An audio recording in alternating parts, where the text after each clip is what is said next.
Hi, this is Joe Seyoum of PhantomALERT Inc. Today is Monday, March 16, 2020. Mobiversal, our development team in Romania, has made some changes to the PhantomALERT app, which has already been submitted. iOS app and Android app have been submitted, and we're also working on the website and the alert map to show the latest coronavirus hotspots. So we're retooling the website and the back end and the mapping tool to allow users to to view, to report, to share, to rate, and download coronavirus hotspots throughout the world.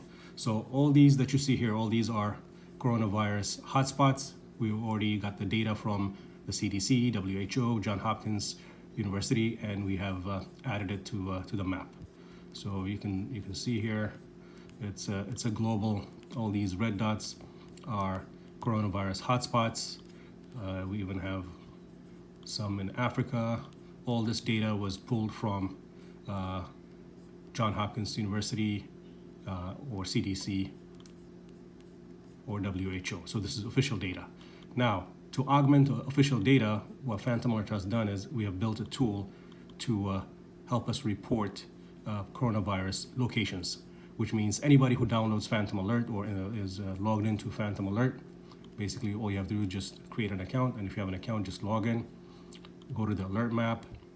For example, now I'm going to try and report that there was in the news that there was a nursing home that was impacted by coronavirus in Seattle, Washington, in the United States, and the name of that institution is called the Life Care Center in Seattle, and this is the address. So I can copy this address. I mean, this could be used by the CDC, by the public, by any agency, or even the White House to keep track of and report COVID-19 location. So what I do is I put in the address, the map takes me to that location, and that location is the Life Center here. So if this is a hotspot and I want to report as a user that there is coronavirus here, I go to the Add New, and I'm going to say it's a virus, and then you can drag it right over the location. And then this is was designed for other like for speed traps and dangerous conditions on the road. So you just say alert me. Basically what we're telling is this app is designed for drivers. So basically what this is telling the driver is if I get close to this location, give me an alert so I can avoid it. So you can save it right here, and let me refresh the map, and let me put the address in again.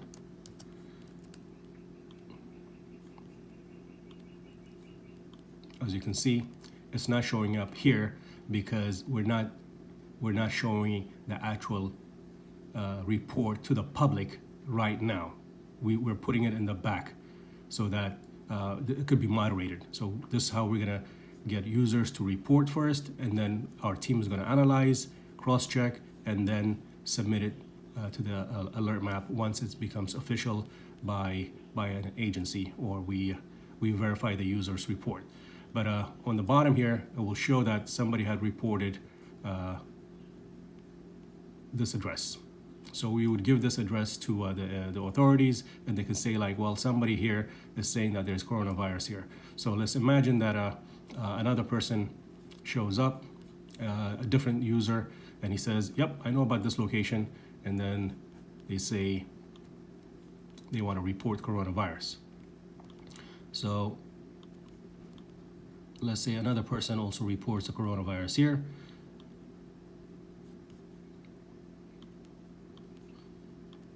And then let's say another person comes in, wants to report a coronavirus, and then they say there's something here.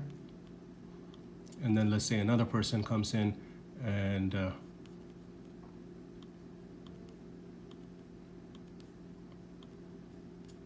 then let's say another one comes in and says there's coronavirus over here.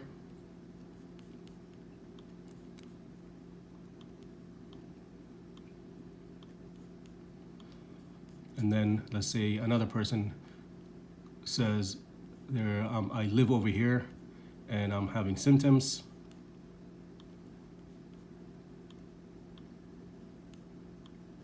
And then if another person comes and says, I have a symptom also, and I'm over here.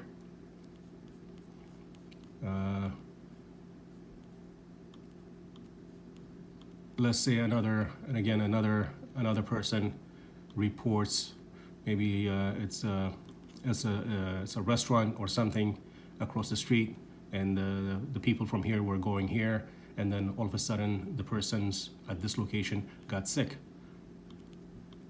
So what would happen is, if you start seeing clusters like this being reported by the users, this is what the CDC and the respective agencies would like to see. Now imagine if everybody downloaded PhantomALERT and they started reporting their locations saying, I have a symptom, I have a fever, and this is how it would be shown on a map. And this is what the CDC and doctors would need to see. So if you see a cluster like this happening overnight where people are reporting symptoms, then this is where you want to send your containment team.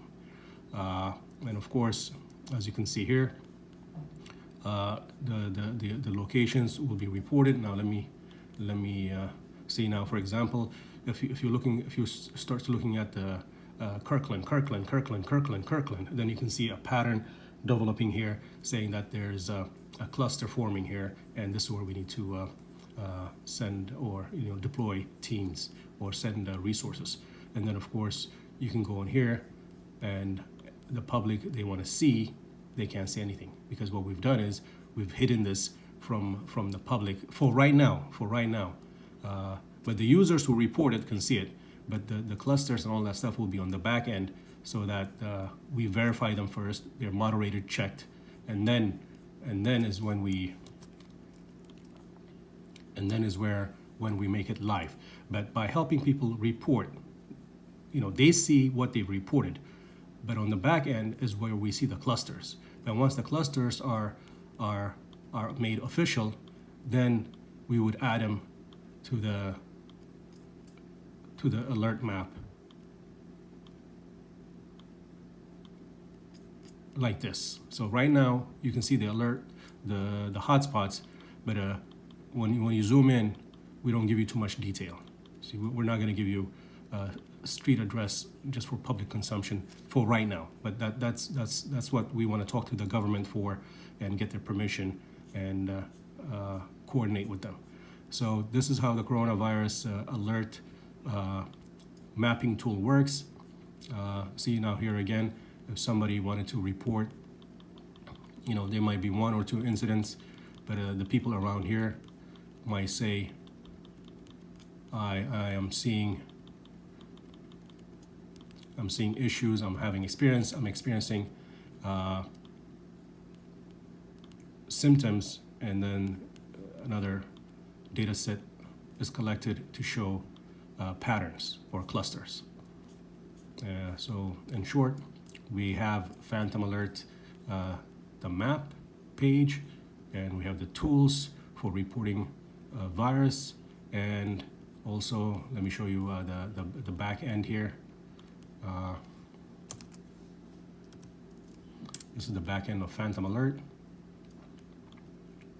and if you can see here, we can see all of these are, we can see on the back end all the virus alert, with the stop sign camera, speed traps. So people are reporting whatever they want. And if you see all this stuff showing up as a whole lot of new reports, or let's say millions of people are reporting all at once, then we can go in here, we can show, we can get the lat long for the authorities.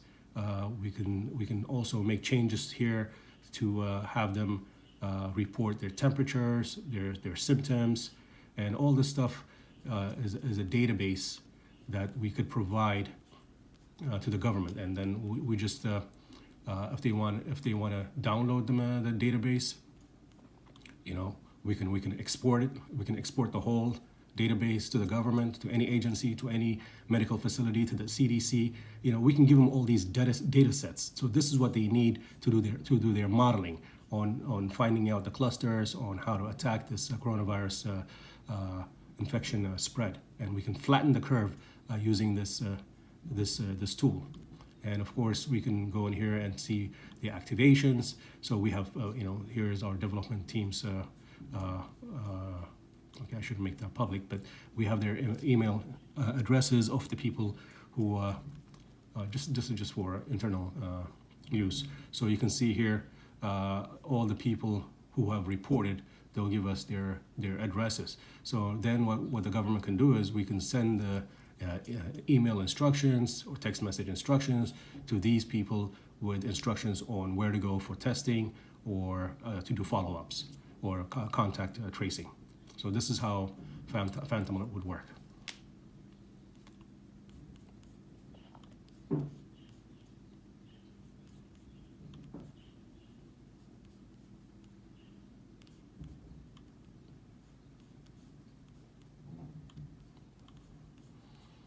Let's see, anybody from anywhere in the world can report what they have, where they see coronavirus. So this is a global tool that can be used by any government, any agency, and we're making it available free of charge to the world. Thank you.